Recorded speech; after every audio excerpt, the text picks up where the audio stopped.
أعوذ بالله من الشيطان الرجيم بسم الله الرحمن الرحيم أتأمرون الناس بالبر وتنسون أنفسكم وأنتم تتلون الكتاب أفلا تعقلون۔ کیا تم لوگوں کو نیکی کا حکم کرتے ہو اور اپنے آپ کو بھول جاتے ہو، حالانکہ تم تو کتاب الہی کو بھی پڑھتے ہو، تو پھر کیوں نہیں سوچتے؟ وَاسْتَعِینُوا بِالصَّبْرِ وَالصَّلَاةِ وَإِنَّهَا لَكَبِيرَةٌ إِلَّا عَلَى الْخَاشِعِينَ۔ اور مدد حاصل کرو صبر اور نماز سے، یقیناً وہ دشوار ہے مگر عاجزی کرنے والوں پر دشوار نہیں ہے۔ الذین یظنون انہم ملاقو ربہم وانہم الیہ راجعون، جن کو اس بات کا خیال ہے کہ وہ اپنے رب سے ملاقات کرنے والے ہیں، اور اس بات کا بھی خیال ہے کہ ان کو اسی کی طرف لوٹ کر جانا ہے۔ یہودیوں سے جو تفصیلی خطاب ہے اسی کا بیان چل رہا ہے۔ اس تفصیلی خطاب کا یہ پہلا حصہ ہے جو 7 آیتوں پر مشتمل ہے۔ شروع کی 3 آیتوں میں ایمان کی اور عقائد کی دعوت دی گئی ہے، اور بعد میں 4تھی آیت سے ان اعمال کو ذکر کیا گیا ہے، ان اعمال کی ترغیب دی ہے یا ان اعمال کو بتایا ہے جن پر عمل کر کر ایمان میں مضبوطی لا سکتے ہیں۔ پہلا عمل نماز کا ذکر کیا، اقیموا الصلاۃ، نماز قائم کرو۔ دوسرا بتایا آتوا الزکاۃ، زکوٰۃ دیتے رہو، اور وارکعوا مع الراکعین، نماز پڑھو نماز پڑھنے والوں کے ساتھ۔ اس کی مکمل تشریح میں کر چکا ہوں۔ لفظی معنی کے اعتبار سے تو یہ ہے کہ رکوع کرو رکوع کرنے والوں کے ساتھ۔ وضاحت کی تھی کہ یہودیوں کی نماز میں رکوع نہیں تھا، اس لیے ان سے خطاب ہے کہ امت محمدیہ پر جو نماز فرض کی گئی ہے جس میں رکوع بھی ہے، یہ رکوع والی نماز پڑھو، اور اپنی انفرادی نماز نہ پڑھو بلکہ جماعت کے ساتھ نماز پڑھو۔ اور جماعت کی نماز کا کیا درجہ ہے اس کو بڑی تفصیل سے میں نے سمجھایا ہے اور اس کی تفسیر آپ کے سامنے پیش کی ہے۔ حنفیہ کے نزدیک نماز کو جماعت کے ساتھ پڑھنا سنن ہدیٰ میں سے ہے اور سنت مؤکدہ ہے جو واجب کے قریب ہے، اور دیگر ائمہ کے نزدیک نماز کو جماعت کے ساتھ پڑھنا واجب ہے۔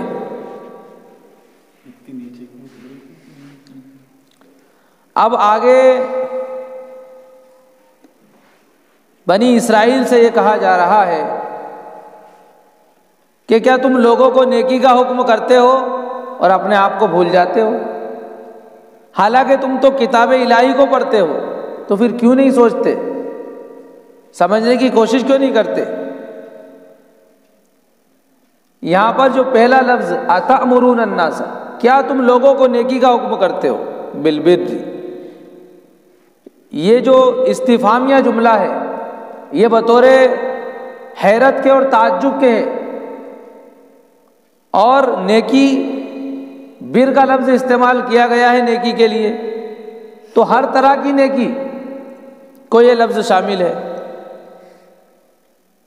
اور کمال کی بات یہ تھی کہ جو یہودی علماء تھے، اس بات کو ذہن میں رکھا جائے، جس کی وضاحت پہلے بھی کر چکا ہوں کہ یہاں پر خطاب یہودیوں سے، اور یہودیوں میں یہودی علماء سے خطاب ہے۔ کتنی حیرت کی بات ہے کہ تم لوگوں کو نیکی کا حکم کرتے ہو اور اپنے آپ کو بھول جاتے ہو۔ یہودی علماء اپنے دوست و احباب کو مشورہ دیتے تھے کہ تم اس دین پر جمے رہو، اور یہ دین برحق ہے، یہ نبی بھی برحق ہے۔ اسی طرح جو مشرکین تھے وہ یہودیوں کو عظمت کی اور عزت کی نگاہ سے دیکھا کرتے تھے، اس لیے کہ یہودی علماء یہ پڑھا لکھا طبقہ تھا، اور مشرکین عرب وہ بت پرست لوگ تھے، ان پڑھ تھے۔ قرآن کریم نے بھی ان کو امیین کے نام سے ذکر کیا ہے۔ اس لیے یہ مشرکین عرب یہودیوں سے پوچھا کرتے تھے کہ یہ نبی کے بارے میں تمہارا کیا کہنا ہے؟ اب وہ یہ تعلیم دے رہے ہیں، اب یہ احکام ان کے پاس آئے ہیں، اب یہ آیت ان کے پاس نازل ہوئی ہے، آپ کیا کہتے ہو اس بارے میں؟ تو یہودی علماء یہ کہا کرتے تھے کہ ہاں یہ جو کہہ رہے ہیں یہ ہماری تورات میں بھی اس طرح کا لکھا ہوا ہے، تصدیق کرا کرتے تھے، لیکن خود اس کو قبول نہیں کرتے تھے۔ اسی بات کو اللہ تعالیٰ نے یہاں پر فرمایا کہ تم اپنے آپ کو کیوں بھول جاتے ہو، حالانکہ تم تو کتاب پڑھتے ہو۔ کتاب مطلب توریت پڑھتے ہو، اور توریت میں ان احکام کو پڑھتے ہو جن کا اللہ نے تم سے وعدہ لیا ہے۔ وعدہ کیا تھا کہ آخری نبی آئیں گے، ان پر ایمان لاؤ گے۔ تمام نبیوں کا عہد لیا، آمنتم برسلی وعزرتموہم، کہ میرے نبیوں پر ایمان لاؤ گے اور ان کی مدد کرو گے، ان کا تعاون کرو گے۔ یہ عہد اللہ تعالیٰ نے توریت میں یہودیوں سے لیا تھا۔ تو یہاں پر کہا جا رہا ہے کہ تم توریت کو پڑھتے ہو اور اس عہد کو بھی پڑھتے ہو، پھر بھی تم اپنے آپ کو بھول جاتے ہو۔ حالانکہ کمال کی بات یہ ہے کہ تم دوسروں کو ترغیب بھی دے رہے ہو کہ ہاں تم اس دین پر جمے رہو۔ مشرکین مکہ تم سے پوچھ رہے ہیں تو تم ان سے بھی کہہ رہے ہو کہ ہاں یہ دین سچ ہے، اور یہ جو پیغام لے کر آ رہے ہیں بالکل برحق ہے، یہی باتیں ہماری کتاب توریت میں لکھی ہوئی ہیں۔ تو پھر تم اپنے آپ کو کیوں بھول رہے ہو؟ افلا تعقلون، کیوں نہیں سوچتے؟ عقل سے کام کیوں نہیں لیتے؟ ذرا عقل سے کام لو، اپنے بارے میں سوچو۔ یہ جو ہدیے تحفے تمہارے پاس آ رہے ہیں یہ چند دن کا نفع ہے، اس چند دن کے نفع کے لیے، اس چند پیسوں کے فائدے کے لیے اپنی ہمیشہ کی آخرت خراب مت کرو۔ اس بات کو اللہ تعالیٰ نے اس آیت میں بیان کیا۔ پھر اس بات کو دہرا دیتا ہوں جو یاد رکھنے کے قابل ہے کہ یہاں پر خطاب تو یہودی علماء کو ہے، لیکن دعوت پوری انسانیت کو دی جا رہی ہے، اور خصوصاً اس امت محمدیہ کو دعوت دی جا رہی ہے۔ اس لیے کہ قرآن کس کے لیے ہے؟ ہم لوگوں کے لیے۔ ہم لوگوں کے لیے کیا پیغام ہے اس میں؟ ہم لوگوں کے لیے پیغام ہے ہم لوگ بھی اس بات کو سمجھیں کہ ہم کسی کو نیکی کا حکم کر رہے ہوں تو ہم خود بھی اس پر عمل کریں۔ حالانکہ ہم بھی قرآن پڑھتے ہیں، یہودی توریت پڑھا کرتے تھے، ہم قرآن کریم پڑھتے ہیں، احادیث پڑھتے ہیں، نبی کی تعلیمات کو پڑھتے ہیں، تو پھر ہم جب نیکی کا حکم کریں تو خود بھی عمل کریں۔ لیکن اس سے یہ نہیں سمجھا جائے کہ جب تک عمل نہیں کریں دعوت نہ دیں، یہ نہیں سمجھنا۔ اس سے علماء یہود تو یہ پالیسی اپنائے ہوئے تھے کہ لوگوں کو ترغیب اور مشورے دیا کرتے تھے اور خود ایمان قبول نہیں کرتے تھے، اس لیے کہ اگر وہ ایمان قبول کر لیتے تو جو ان کے معتقدین تھے، جن کے ذریعے ان کے پاس ہدیے تحفے آتے تھے، وہ آنا بند ہو جاتے، اور دوسرا نقصان یہ ہوتا کہ جب وہ ایمان قبول کر لیتے تو پھر ان کو نبی کے ماتحت ہونا پڑتا، جس سے ان کی کرسی چھن جاتی، ان کا عہدہ چھن جاتا۔ اس خیال میں وہ ایمان قبول نہیں کر رہے تھے، لیکن لوگوں کو مشورے دیا کرتے تھے۔ تو ان کا یہ گمان تھا کہ ہم جب لوگوں کو مشورہ دے رہے ہیں تو جس طرح کے ضابطہ ہے الدال علی الخیر کفاعلہ، کہ جو انسان بھلائی کی طرف رہنمائی کرتا ہے وہ ایسا ہی ہے جیسا کہ خود بھلائی کا کام کرنے والا ہو۔ آپ نے کسی کو بھلائی کی طرف بلایا تو آپ کو بلانے کا ثواب ملے گا، لیکن اس نے جو بھلا کام کیا ہے اس کا ثواب بھی آپ کو ملے گا۔ تو یہ پالیسی اپنانا، جس طرح کے اکثر ظاہر بینوں کا یہ خیال ہے کہ بس نیکی کا حکم کر دو، لوگ نیکی پر عمل کریں گے تو ان کے عمل کرنے کا ثواب ہمیں خود بے خود مل جائے گا۔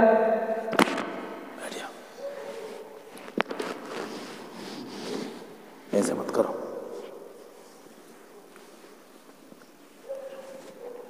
اکثر ظاہر بینوں کا یہ خیال بالکل بے بنیاد اور غلط ہے کہ ہم کسی کو نیکی کا حکم کریں اور وہ انسان نیکی کرے گا تو اس کی نیکی میں سے ہمارا بھی حصہ ہے۔ ایک تو نیکی کی دعوت دی، اس کا ثواب تو ملے گا ہی صحیح، لیکن جتنے وہ نیک کام کرے گا ان سارے نیک کاموں میں ہمارا حصہ ہے۔ تو یہ تو صحیح بات ہے، لیکن اس بات کو بنیاد بنا کر خود عمل سے بیٹھ جانا یہ صحیح نہیں ہے۔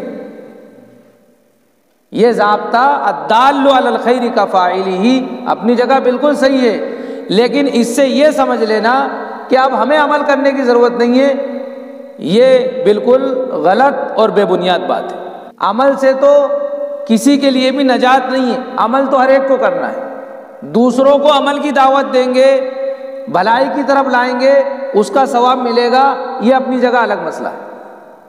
تو علماء یہود اور اکثر ظاہر بینوں کو اس موقع پر اس آیت سے یہ شبہ ہو جاتا ہے کہ جب ہم شریعت کے احکام کی تعلیم دیتے ہیں اور ہم کسی حق کو نہیں چھپاتے، علماء یہود حق کو چھپا رہے تھے، کھلم کھلا انہوں نے نہیں کہا کہ یہ آخری نبی ہے مان لو، پوشیدہ طور پر اپنے متعلقین سے وہ کہا کرتے تھے۔ تو مسلمانوں کا یہ شبہ کہ ہم حق کو نہیں چھپاتے اور شریعت کے احکام کی تعلیم بھی دیتے ہیں تو پھر اب ہمیں عمل کرنے کی ضرورت نہیں ہے، اس لیے کہ جب ہماری ہدایت کے موافق ہماری دعوت کے نتیجے میں لوگ عمل کر رہے ہیں تو ان کے عمل کا ثواب تو ہمیں خود بے خود مل رہا ہے، تو اب ہمیں عمل کرنے کی ضرورت نہیں ہے۔ یہ سوچ کر عمل سے دستبردار ہو جانا یہ گویا کہ شریعت کا مذاق ہے، اس سے بچنے کی بہت زیادہ سخت ضرورت ہے۔ اللہ تعالیٰ نے اس آیت میں دونوں کا رد فرما دیا۔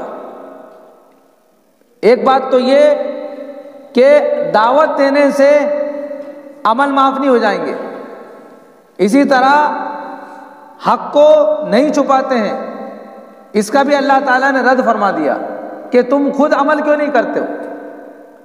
اگر تم حق کو نہیں چھپا رہے ہو تو تم خود عمل کیوں نہیں کرتے ہو؟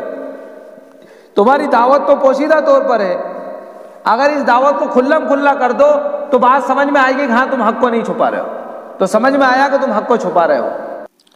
اور اس آیت کا مقصد یہ نہیں ہے کہ جو عمل نہ کرے وہ دعوت نہ دے، بلکہ مقصد یہ ہے کہ جو دعوت دے رہا ہے اس کو عمل کرنا چاہیے۔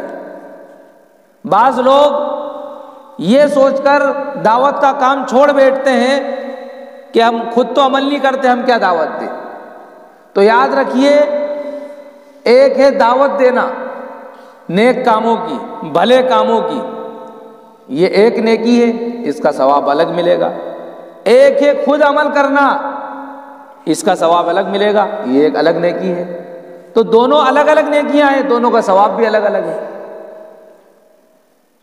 اسی طرح سمجھیے کہ جس طرح نماز الگ عبادت ہے، روزہ الگ عبادت ہے، اگر کوئی انسان نماز نہیں پڑھ رہا ہے تو اس کا یہ مطلب نہیں ہے کہ وہ روزہ بھی چھوڑ دے، یا کوئی روزہ نہیں رکھ رہا ہے تو اس کا یہ مطلب نہیں ہے کہ وہ نماز چھوڑ دے۔ نماز الگ عبادت ہے، روزہ الگ عبادت ہے، نماز کا الگ ثواب ملے گا، روزے کا الگ ثواب ملے گا۔ اسی طرح دعوت دینے کا ثواب الگ ہے اور عمل کرنے کا ثواب الگ ہے۔ اگر کوئی عمل نہیں کر رہا ہے، کوئی گنہگار اور فاسق انسان ہے، تو اس سے یہ ضروری نہیں آتا کہ وہ دعوت دینا چھوڑ دے، وہ دعوت دیتا رہے، وہ دعوت دیتا رہے، اس کا ثواب اس کو ملتا رہے گا۔ تو اس آیت میں جو فرمایا ہے اس کا مطلب یہی ہے، دعوت دینے والے کو عمل کرنا ضروری ہے، عمل کرنا چاہیے۔ اسی طرح حضرت حکیم الامت تھانوی رحمۃ اللہ علیہ فرمایا کرتے تھے کہ جو برائی میں اپنے اندر دیکھتا ہوں اس کی دعوت دیتا ہوں، اس کو اپنے بیان میں، اپنے مواعظ میں بیان کرتا ہوں، اور اس وعظ کی وجہ سے، اس بیان کی وجہ سے وہ عادت میرے سے نکل جاتی ہے، وہ برائی چھوڑ دیتا ہوں، وہ برائی مجھ سے چھوٹ جاتی ہے۔ اور یہی آج ہمارے اکابرین کہہ رہے ہیں کہ جس عمل کو اپنی زندگی میں لانا ہو اس کی دعوت دو، دعوت دو گے، اس دعوت کی برکت سے تم عمل کرنے والے بن جاؤ گے۔ لیکن اس بات کا استحضار رہے کہ دعوت دینے والے کو عمل ضرور کرنا چاہیے، اس لیے کہ شب معراج میں اللہ کے نبی صلی اللہ علیہ وسلم کا گزر کچھ ایسے لوگوں پر ہوا جن کے ہونٹ آگ کی کیچیوں سے قطرے جا رہے تھے۔ پوچھا جبرائیل علیہ السلام سے، جبرائیل یہ کون ہے؟ جبرائیل علیہ السلام نے عرض کیا، یا رسول اللہ، یہ آپ کی امت کے وہ واعظین ہیں، وہ خطیب حضرات ہیں وہ بیان کرنے والے لوگ ہیں جو لوگوں کو تو نصیحت کیا کرتے تھے، لوگوں کے سامنے تو بیان کیا کرتے تھے، لیکن خود عمل نہیں کیا کرتے تھے۔ تو بچنا چاہیے۔ لیکن پھر وہی بات دہرا رہا ہوں کہ عمل نہ کرنے سے دعوت کا فریضہ ساقط نہیں ہو سکتا۔ دعوت کا فریضہ الگ چیز ہے اور عمل کا فریضہ الگ چیز ہے، بلکہ بعض دفعہ نہیں، اکثر دفعہ دعوت کے نتیجے میں انسان عمل کرنے والا بنتا ہے۔ دعوت دیتے رہنا چاہیے۔ امام مالک رحمۃ اللہ علیہ نے فرمایا کہ انسان کو دعوت دیتے رہنا چاہیے اور عمل کی بھی کوشش کرتے رہنا چاہیے، اس لیے کہ اگر ہر انسان یہ سوچ لے گا کہ پہلے میں عمل کرنے والا بنوں گا پھر دعوت دوں گا، تو پوری دنیا میں کوئی بھی ایسا انسان نہیں ملے گا اور لوگ دعوت کے فریضے کو چھوڑ بیٹھیں گے۔ اور شیطان تو یہی چاہتا ہے کہ اس طرح کے غلط خیالات میں پھنسا کر دعوت کے فریضے کو چھڑوا دے۔ اس لیے دعوت دیتے رہنا چاہیے کہ دعوت دیتے رہو اور عمل کی کوشش کرتے رہو، فرائض پر پابند رہو۔ اگر تم دعوت کے فریضے کو چھوڑ دو گے اپنے عمل پر نظر کر تو پھر امت سے داعی ختم ہو جائیں گے۔ دعوت دیتے رہو۔ بڑے بڑے مفکرین اور خطباء کے یہی اقوال ہیں کہ دعوت دیتے رہو۔ تو قرآن کی اس آیت کریمہ سے یہ نہ سمجھ لیا جائے کہ اب ہم جب تک ہم عمل نہیں کریں گے اس وقت تک دعوت نہیں دیں گے۔ دعوت کا الگ فریضہ ہے، عمل کا الگ فریضہ ہے، دونوں کا ثواب الگ الگ ہے۔ تو اس آیت سے یہ ضروری نہیں ہوتا کہ بے عمل کو یا گنہگار کو یا فاسق کو دعوت نہیں دینا چاہیے، بلکہ اس آیت سے یہ سمجھ میں آتا ہے کہ دعوت دینے والے کو، وعظ اور بیان کرنے والے کو عمل کرنے والا ہونا چاہیے۔ تو اس آیت میں اس کا بھی رد فرما دیا اور اس بات کا بھی رد فرما دیا کہ انسان دعوت دینے کے نتیجے میں عمل سے نہ بیٹھ جائے، اس لیے کہ اگر عمل سے بیٹھ رہا ہے یہ سوچ کر کہ میں نے دعوت دے دی، میرے دعوت دینے کے نتیجے میں جتنے لوگ عمل کریں گے مجھے ثواب ملے گا، یہ شریعت کا مذاق ہے۔ دونوں پہلو کا یہاں پر بطلان اور رد فرما دیا گیا۔ اب دیکھیے، یہودی علماء سے کہا جا رہا ہے کہ مدد حاصل کرو صبر و نماز سے، اس لیے کہ تمہارے لیے ایمان لانا دشوار ہے، ایمان نہیں لا پا رہے ہو، دشواریاں آ رہی ہیں، تو تم نماز کے ذریعے اور صبر کے ذریعے مدد حاصل کرو۔ یقیناً یہ دشوار ہے لیکن عاجزی کرنے والوں پر دشوار نہیں ہے۔ پہلے ایک سوال سمجھ لیجئے کہ ایمان لانا دشوار تھا ان لوگوں کے لیے، دشوار کیوں تھا؟ اس لیے کہ ایمان لے آتے تو ان کی جو چودراہٹ تھی وہ خطرے میں پڑ جاتی، ان کا عہدہ اور منصب چھن جاتا، اسی طرح جو ہدیے تحفے آ رہے تھے وہ بند ہو جاتے، اس وجہ سے ایمان نہیں لا رہے تھے، یہ دشواری تھی۔ اب یہ دشوار عمل ہے، اس کو آسان بنانے کے لیے ایک عمل بتایا جا رہا ہے۔ یہ ایمان لانا دشوار ہے، یہ ایمان لانا آسان کیسے ہو جائے، یہ جو ہے تجویز رکھی جا رہی ہے۔ ایمان لانا آسان ہونے کا عمل بتایا جا رہا ہے۔ وہ عمل کیا ہے؟ نماز کے ذریعے اور صبر کے ذریعے مدد حاصل کرو۔ لیکن اگر غور کرو تو یہ تو ایمان لانے سے زیادہ دشوار چیز ہے۔ ایمان لانا آسان ہے ان دو چیزوں کے مقابلے میں، صبر مشکل چیز ہے اور نماز پڑھنا مشکل چیز ہے۔ سوال سمجھ میں آیا؟ ارے کوئی بیمار ہو جائے تو بیماری کو دور کرنے کے لیے نسخہ کون سا بتایا جائے گا؟ آسان والا بتایا جائے گا تاکہ آسانی سے بیماری دور ہو جائے، لیکن نسخہ ایسا بتا دیا کہ بیمار اس کو کر ہی نہیں پا رہا ہے۔ اب سمجھ میں آیا؟ تو یہودیوں کو ایمان لانا دشوار تھا، تو ایمان لانا آسان کیسے ہو جائے وہ تدبیر بتائی جا رہی ہے، وہ عمل بتائے جا رہے ہیں کہ نماز کے ذریعے صبر کے ذریعے مدد حاصل کرو، ایمان لانا آسان ہو جائے گا۔ حالانکہ نماز پڑھنا اور صبر کرنا یہ تو بڑی مشکل چیز ہے۔ اب تو آ گیا نا سمجھ؟ ہاں تو دیکھیے مال کی محبت تھی ان لوگوں میں، یہودیوں میں مال کی محبت تھی، اور مال کے ذریعے جو نتائج رونما ہوتے ہیں وہ میں آپ کو گنوانے جا رہا ہوں۔ مال کی محبت کا پہلا نقصان کنجوسی اور بخل، انسان میں کنجوسی اور بخل پیدا ہو جاتا ہے، جس کا ایک بڑا نقصان یہ ہے کہ وہ اپنی قوم کو فائدہ نہیں پہنچا سکتا، اس کے مال کے ذریعے اس کی قوم فائدہ نہیں اٹھا سکتی۔ دوسرا نقصان یہ ہے کہ وہ خود اپنی ذات کو فائدہ نہیں پہنچا پاتا۔ کس طرح سے؟ کہ معاشرے میں کوئی بھی اس کو اچھی نظر سے نہیں دیکھتا، ہر ایک یوں کہتا ہے یہ ذرا کنجوس، یہ جا رہا ہے کنجوس۔ ایک تاریخ میں ایک بہت بڑا کنجوس گزرا ہے، تاریخ میں ایک بہت بڑا کنجوس گزرا ہے، اس سے بڑا کنجوس آج تک کوئی گزرا ہی نہیں۔ اس کا نام تھا اشعب۔ کیا تھا؟ اشعب۔ ایک مرتبہ بچے اس کو ستا رہے تھے، مدرسے کے بچے تھے، چھٹی ہوئی تو دیکھا کہ اشعب کھڑا ہوا ہے، سب اس کو ستا رہے، پریشان کر رہے۔ اس نے کہا صدر صاحب کھیت پہ مٹھائی بانٹ رہے ہیں۔ سارے بچے دوڑے دوڑے کھیت پہ پہنچ گئے مٹھائی کے لالچ میں۔ اشعب اس نے سوچا کہ واقعی مٹھائی تو نہیں بٹ رہی ہے، اس نے بھی دوڑ لگا دی۔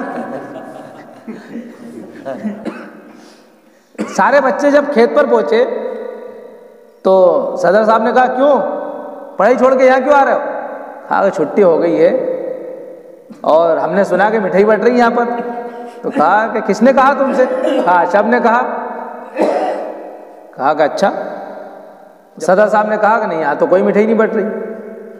صدر صاحب نے کہا کہ یہاں تو کوئی مٹھائی نہیں بٹ رہی۔ جب بچے واپس مڑے تو دیکھا کہ اشعب سب سے آگے، جانے میں پیچھے تھا آنے میں آگے۔ کہا کیوں بھئی اشعب تو کہہ رہا تھا مٹھائی بٹ رہی؟ تو کہا کہ میں نے تو صرف اپنی جان بچانے کے لیے جھوٹ بولا تھا، تم مجھے ستا رہے تھے، میں نے کہہ دیا کہ وہاں مٹھائی بٹ رہی ہے۔ تو کہا کہ بھائی پھر تو کیوں آیا؟ تو اس نے کہا کہ میں نے سوچا کہ واقعی بٹنے تو نہیں لگ گئی ہو۔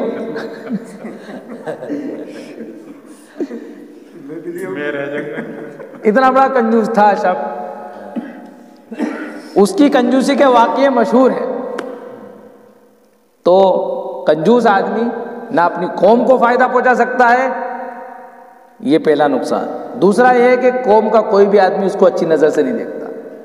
ٹھیک ہے، یہ تو بولنے پسند نہیں کرے۔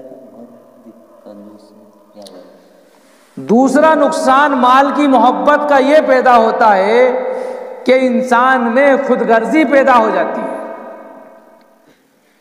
یعنی ہوس کو پورا کرنے کے لیے اسے چیزوں میں ملاوٹ، ناپ تول میں کمی اور رشوت لینے پر مجبور کر دیتی ہے۔ مکر و فریب کرتا ہے، دغا بازی کرتا ہے، نئے نئے ہیلے تلاش کرتا ہے تاکہ وہ اپنی تجوری پہلے سے زیادہ بھر لے۔ بس اپنا ہی فائدہ، اپنا ہی نفع وہ ملاوٹ کر کے بیچ رہا ہے تاکہ میری تجوری بھر جائے۔ وہ یہ نہیں دیکھ رہا ہے کہ غریب انسان بیچارہ سامان لینے آیا ہے، اس پر تو رحم کر لوں، نہیں کرے گا۔ اور اپنی تجوری بھرنے کے لیے دوسرے کا خون تک نچوڑ لیتا ہے۔ کیا مطلب؟ ایک انسان دن بھر اس نے محنت کی، مزدوری کی، خون پسینے کی کمائی وہ لے کر آیا ہے، اس پر بھی اس نے رحم نہیں کیا، اس کو بھی ملاوٹ والا مال دے دیا، اس کے مال کو تولنے میں بھی اس نے جو ہے دغا بازی سے کام لیا۔ 1 کلو تیل لیا تھا، 800 گرام دے دیا، 200 گرام مار دیا۔ اس طرح سے دوسروں کا خون نچوڑ لیتا ہے۔ بالآخر ہوتا کیا ہے؟ غریب لوگوں میں اور اس طرح کے سرمایہ دار لوگوں میں تناؤ پیدا ہو جاتا ہے۔ غریبوں کی اور امیروں کی دشمنیاں جنم لے لیتی ہیں اور جھگڑے ہوتے ہیں۔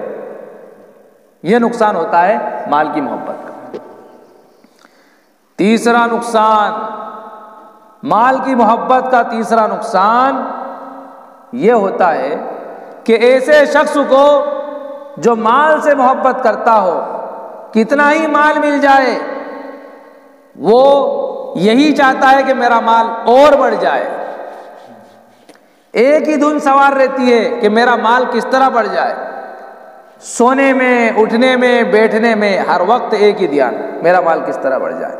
یہاں تک کہ وہ کبھی کبھار گھومنے کے لیے، ٹہلنے کے لیے، سیر و تفریح کے لیے جاتا ہے، تب بھی اس کو یہی خیال رہتا ہے کہ میرا مال کس طرح بڑھ جائے، میری دکان کا کیا حال ہوگا، میرے کاروبار کا کیا حال ہوگا۔ کہیں کوئی مل جائے گا تو اس کو مشورہ دینے لگے گا کہ بھی کل سے میرے یہاں مزدوری پہ آ جا، میری وہ فلاں دکان تو سنبھال لے۔ ہر جگہ ایک ہی خیال اس کو رہتا ہے، تو یہ بے چینی اس کو کھاتے رہتی ہے کہ کسی طرح اپنا سرمایہ پہلے سے زیادہ بڑھائے، اس میں کسی طرح اضافہ ہو۔ بالآخر جو مال اس کے آرام کی اور راحت کی چیز تھی، وہ مال اس کی جان کے لیے وبال بن جاتا ہے۔ آئی بات سمجھ؟ مال کی محبت کا چوتھا نقصان یہ ہے کہ حق بات خواہ کتنی ہی اچھی کیوں نہ ہو، کتنی ہی روشن کیوں نہ ہو، کتنی ہی صاف صاف کیوں نہ بتا دی جائے، اس کو ماننے کے لیے تیار نہیں ہوتا، اس لیے کہ وہ حق بات اس کی مال کی ہوس سے اگر ٹکرا رہی ہے تو نہیں مانے گا۔ سود کے اوپر بیان کرو، سود لینے والا کبھی نہیں مانے گا، بلکہ وہ انکار کر دے گا۔ تو مال کی محبت انسان کو حق بات قبول کرنے سے روک دیتی ہے۔ یہ تمام چیزیں بالآخر پورے معاشرے کا امن، چین و سکون تباہ و برباد کر ڈالتی ہیں۔ غور کیا جائے تو قریب قریب یہی حالات ہیں جاہ کی طلب کے، عزت کی طلب کے، عہدے کی طلب کے، کہ اس سے تکبر، خود غرضی، حقوق کی پامالی، اقتدار کی ہواس اور اس کے لیے خوریز لڑائیاں اور اسی طرح بے شمار انسانیت سوز خرابیاں جنم لے لیتی ہیں، جو بالآخر دنیا کو دوزخ بنا کر چھوڑتی ہیں۔ ان دونوں بیماریوں کا علاج قرآن کریم نے یہ تجویز فرمایا ہے، وَاسْتَعِینُوا بِالصَّبْرِ وَالصَّلَاةِ، کہ صبر کرو، کہ صبر کے ذریعے مدد حاصل کرو اور نماز کے ذریعے مدد حاصل کرو۔ صبر کی تشریح بڑی تفصیل سے میں کر چکا ہوں، جو نیٹ پر موجود ہے۔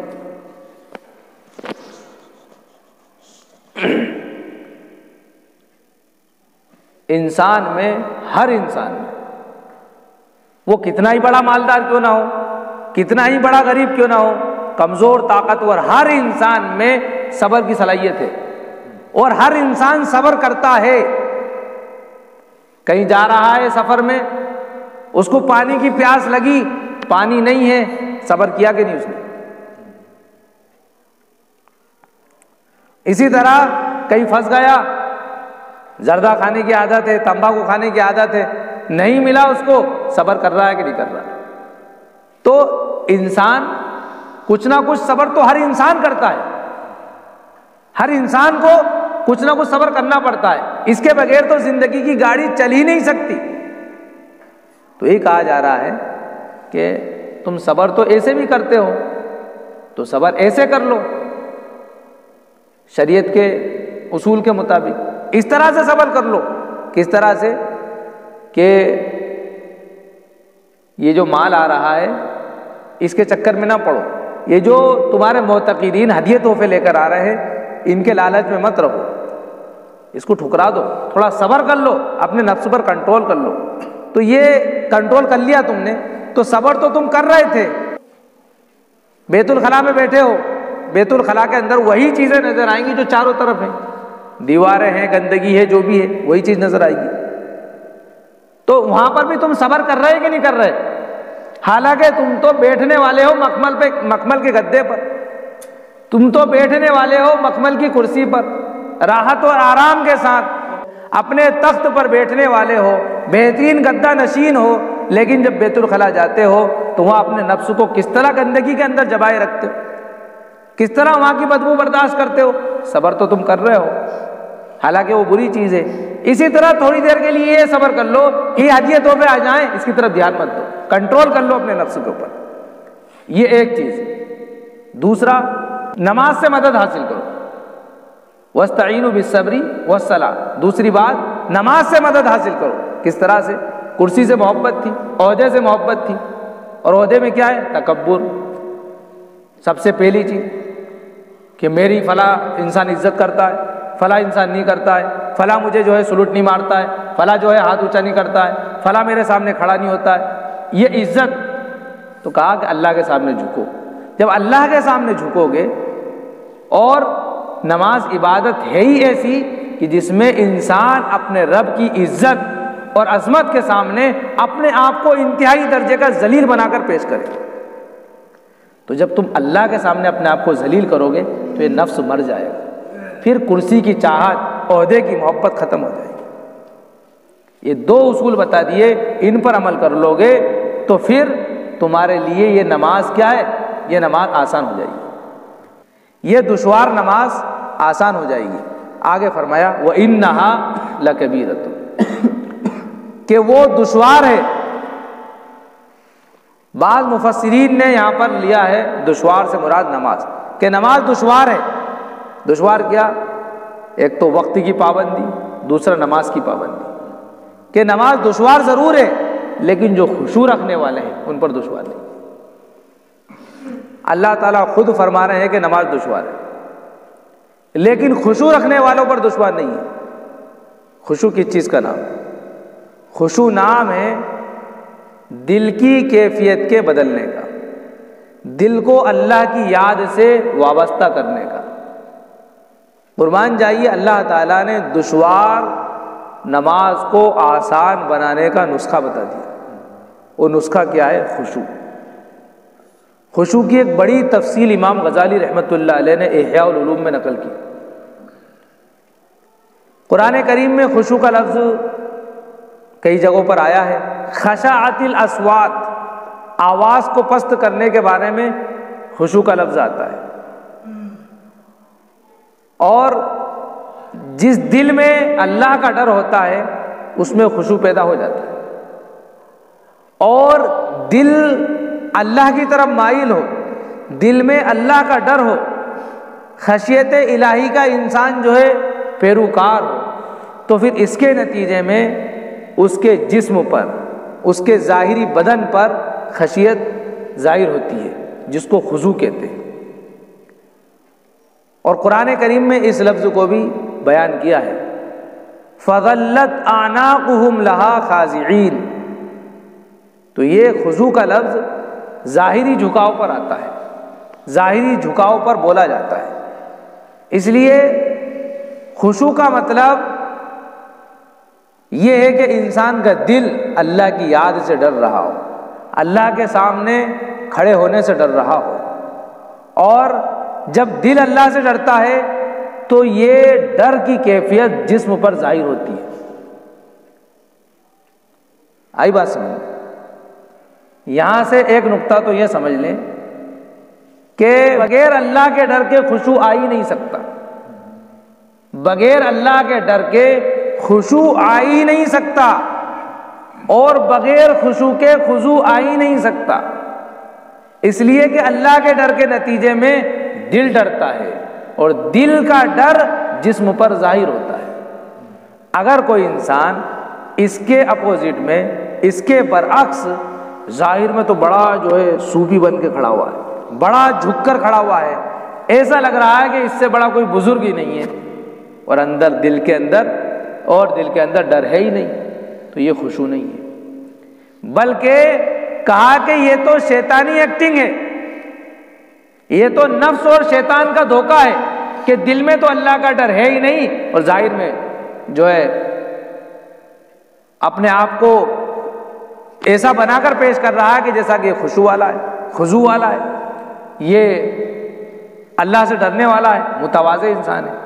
تو یہ بنانا نفس اور شیطان کا دھوکہ ہے، جس کی بڑی مذمتیں جو ہے آئی ہیں احادیث کے اندر۔ اس لیے ظاہری شکل و صورت خشوع خضوع والوں کی بنانا یہ جائز نہیں ہے، گناہ کبیرہ ہے، بچنا چاہیے۔ حضرت عمر رضی اللہ تعالیٰ عنہ نے ایک نوجوان کو دیکھا کہ وہ سر جھکائے ہوئے بیٹھا ہوا تھا، وہ نوجوان سر جھکائے ہوئے بیٹھا ہوا تھا۔ فرمایا حضرت عمر رضی اللہ تعالیٰ عنہ نے، اے نوجوان اپنا سر اونچا کر، خشوع دل میں ہوتا ہے۔ حضرت حسن رحمۃ اللہ علیہ فرماتے ہیں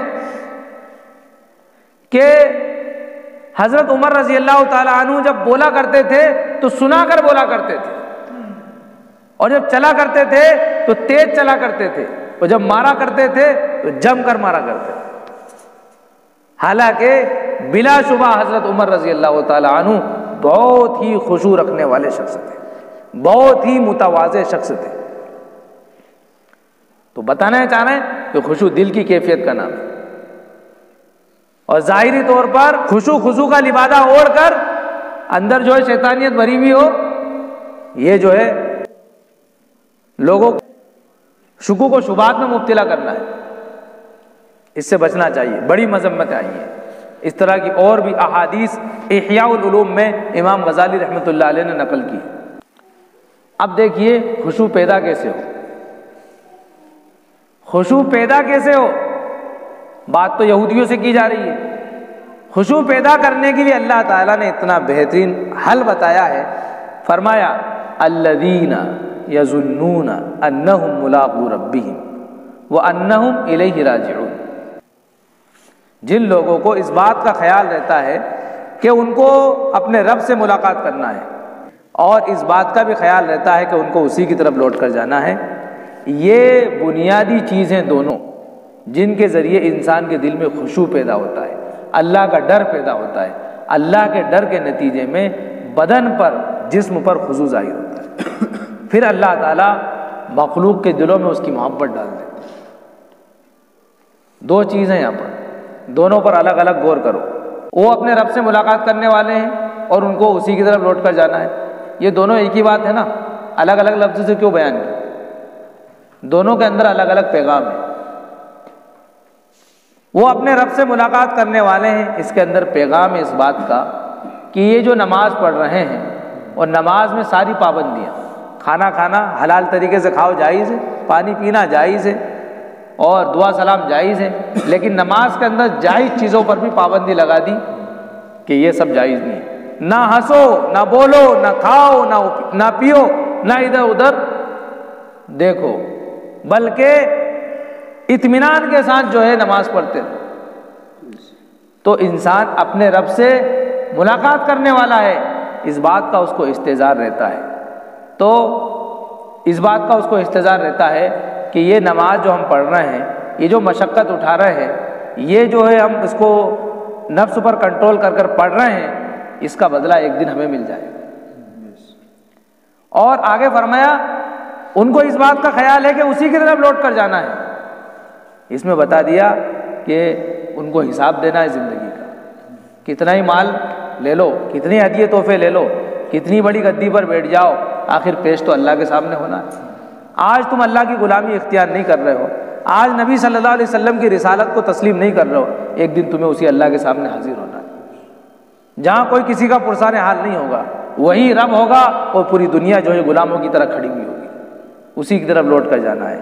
تو یہ خیال جب انسان کو آئے گا تو بھی ساری چیزوں کی محبت دل سے نکل جائے گی۔ آگے فرمایا کہ نماز کی روح خشوع ہے، بڑی تاکید کے ساتھ اللہ نے اس کو قرآن میں ذکر کیا۔ وہ تاکید کیا ہے؟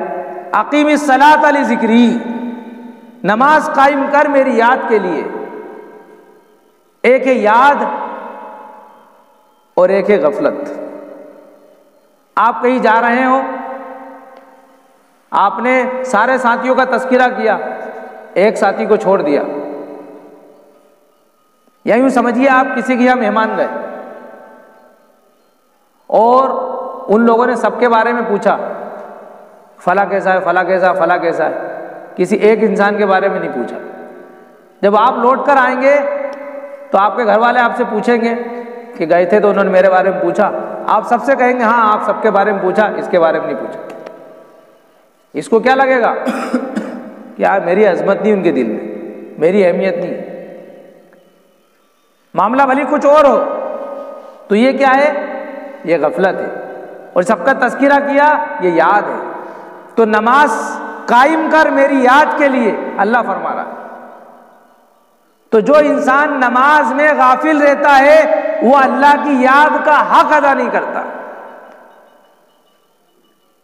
اس لیے جمہور کا اور ائمہ اربعہ کا یہ قول ہے، جس میں احناف وغیرہ سب شامل ہیں، کہ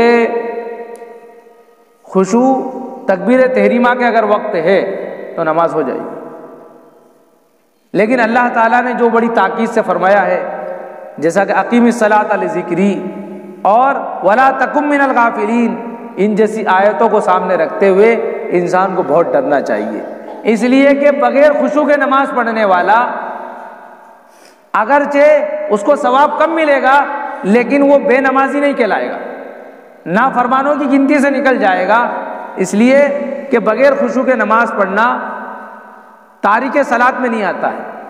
فقہاء کرام اس جیسی چیزوں پر حکم نہیں لگاتے، ظاہری احوال پر تو حکم لگا سکتے ہیں لیکن دل کی کیفیت کیا ہے کیا نہیں ہے اس پر حکم نہیں لگاتے، اس لیے یہ تو انسان خود فیصلہ کرے اپنے بارے میں، لیکن پھر بھی بہرحال اس کی نماز ہو جائے گی۔ لیکن مفتی شفیع عثمانی صاحب لکھتے ہیں کہ وہ غلام جو آقا کی خدمت میں حاضر نہیں ہوتا ہے وہ اس غلام سے بہتر ہے جو حاضر تو ہوتا ہے لیکن بے توجہی برتتا ہے، غفلت سے کام لیتا ہے، اس لیے ڈرنے کی ضرورت ہے۔ امید اور خوف کے درمیان انسان کا ایمان ہے، تو خوف اور رجا کے ساتھ اگر انسان نماز پڑھے، خوف بھی ہو اور امید بھی ہو، اس طرح سے نماز پڑھے تاکہ اللہ تعالیٰ کسی طرح قبول کر لے۔ تمام توفیق اللہ ہی کی طرف سے ہیں، وما توفیقنا الا باللہ، اس لیے انسان کو کبھی بھی غفلت کا شکار نہیں ہونا چاہیے۔ خشوع خضوع کی ایک لمبی تفسیر تھی، میں نے مختصر آپ کے سامنے ذکر کی ہے۔ اللہ تعالیٰ خشوع اور خضوع کی دولت سے ہم سب کو سرفراز فرمائے، نماز کے جو حقائق ہیں ان سے ہم سب کو واقف کرائے۔ اللہ تعالیٰ نماز کی جو روح ہے، جو اصل جان ہے، وہ خشوع و خضوع ہے، اس کے ساتھ ہم سب کو نماز پڑھنے والا بنائے۔ جو نماز نبی نے ارشاد فرمائی ہے کہ صلو کما رأیتمونی اصلی، نماز ایسے پڑھو جیسے مجھے دیکھتے ہو، اللہ تعالیٰ اسی طرح ہم سب کو نماز پڑھنے والا بنائے، آمین۔ سبحان اللہ و بحمدہ، سبحانک اللہم و بحمدک، نشہد ان لا الہ الا انت نستغفرک و نتوب الیک، سبحان ربک رب العزۃ عما یصفون، وسلام علی المرسلین والحمد للہ۔